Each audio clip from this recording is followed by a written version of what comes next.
1, 2, 3, 4, 5, 6, 7, 8, 9, 10, 11, 12, 13, 14, 15, 16, 17, 18, 19, 20, 21.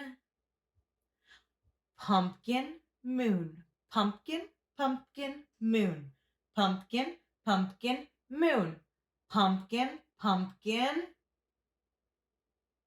moon.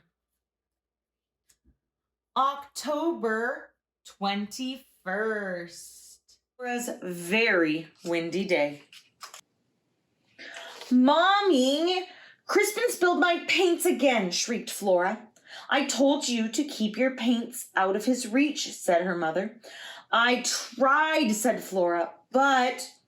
Oh, look at this mess outside, Flora, right now.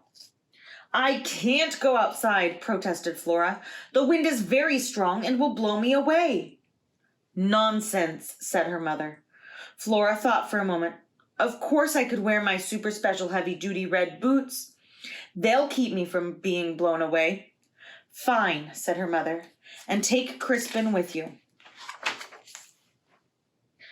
Now, Crispin did not have super special heavy-duty boots to protect him from the wind. His boots were purple and couldn't do anything but keep his feet dry. Oh well, Flora thought. It wouldn't be her fault if Crispin blew away. So Flora put on her red coat and hat and her super special heavy-duty red boots. And her mother put Crispin into his little coat and hat and regular old purple boots. And when all that was done, Flora's mother opened the door and Flora and Crispin stepped outside.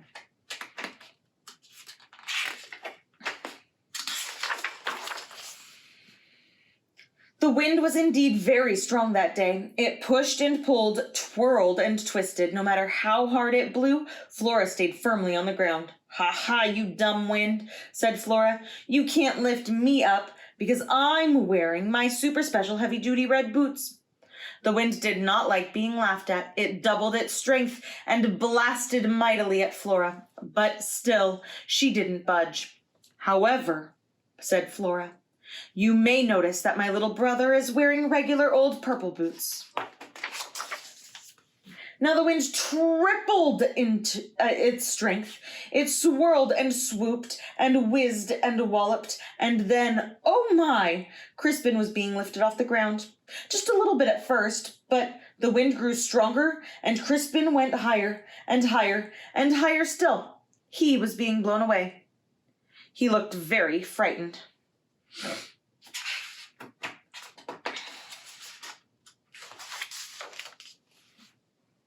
And suddenly Flora was kicking off her special heavy-duty red boots and spreading her coat to the wind, and oh my, she was sailing up towards Crispin.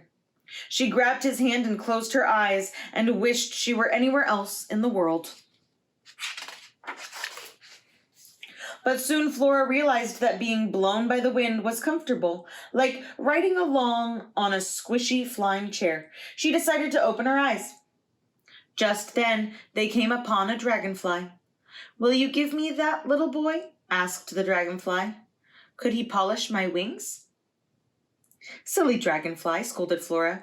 She knew that Crispin was too clumsy to clean such delicate wings. He's my brother, and I'm taking him home. If the wind lets you, said the dragonfly. Flora and Crispin flew on and on until they came upon a sparrow. Will you give me that, little boy? Asked the sparrow. He could sit on my eggs. What a mess that would be, said Flora, as if Crispin could sit on eggs without breaking them. He's my brother, and I'm taking him home. If the wind lets you, said the sparrow. Flora and Crispin flew on and on until they came upon a rainbow. Will you give me that little boy? Asked the rainbow. He could guard my pot of gold. Gold? That was tempting, but thought Flora. Crispin's not fierce enough to guard anything. No, he's my brother, and I'm taking him home. If the wind lets you, said the rainbow. Flora and Crispin flew on until they came upon a cloud. Will you give me that little boy? Asked the cloud. He could squeeze out my raindrops. Flora thought that squeezing out raindrops sounded like fun, but Crispin would surely catch a cold, and then who would help him with his nose? No, I won't give him to you. He's my brother, and I'm taking him home. If the wind lets you, said the cloud. Flora and Crispin flew on until they came upon an eagle. Will you give me that little boy? Asked the eagle. He could sharpen my talons. You can't fool me, Flora said. She saw the hungry look in the eagle's eye. He's my brother, and I'm taking him home.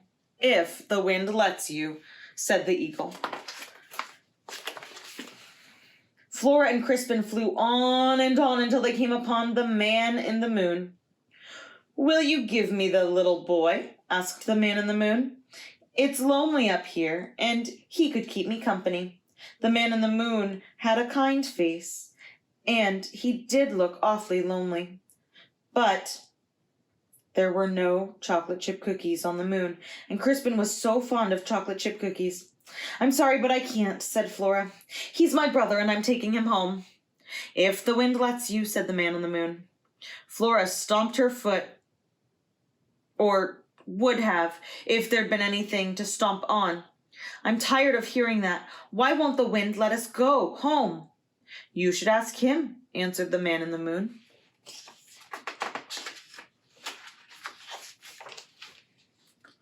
Flora hadn't thought of that. Oh, wind, will you let us go home?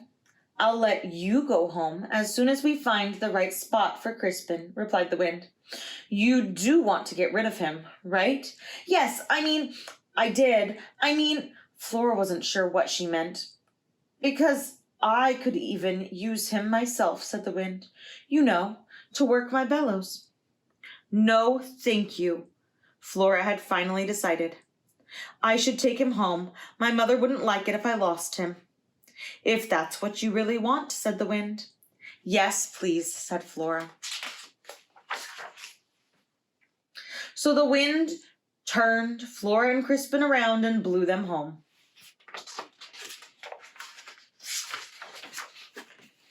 Flora put her super special heavy-duty red boots back on, then straightened Crispin's hat and brushed a shred of rainbow from his coat. She rang the doorbell and her mother opened the door. I decided to bring Crispin back, Flora told her. From where?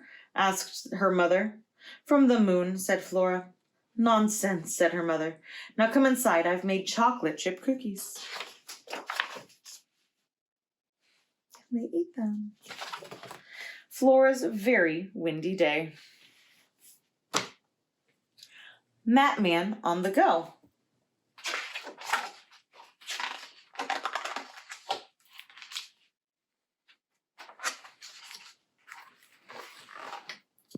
Out the door and on his way, what will Matman do today?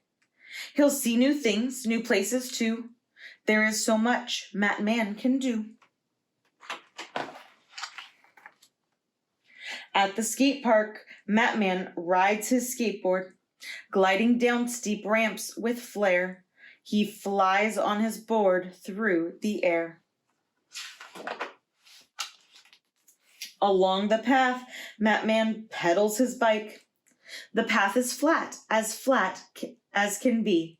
It's smooth for biking with so much to see. In the city, Matman takes a taxi. Stop and go, left and right. The streets are busy day and night. At the zoo, Matman steps onto a bus. His rooftop seat is up so high, he sees a giraffe eye to eye. At the amusement park, Matman rides a roller coaster. The coaster ride twists in and out. Matman gives the loudest shout. On a snowy day, Matman jumps on a snowmobile. It has no wheels, but watch it go. It zooms so fast across the snow. In the mountains, Matman prepares his hang glider. Soaring across the light blue sky, he watches birds as they fly. Beside the river, Matman gets ready to canoe. It's easy to paddle with the flow. Follow the river from high to low. At the quarry, Matman fills a dump truck. The truck has gravel for a road. Matman dumps the heavy load. At the beach, Matman rides a surfboard. Surfers come in every size, from little girls to great big guys. At the port, Matman boards a tugboat. Tugs can push and tugs can tow. They move big ships so nice and slow. At the airfield, Matman starts his biplane. He pulls a long sign through the air. People look, they point and stare. It says, "Get set for school." At the Space Center, Matman is ready for launch. Flying to the moon or Mars, Matman can explore the stars. Home is Matman's favorite place when he comes back from outer space. Now it's time to take a rest. Which place did you like the best? It's Matman on the go.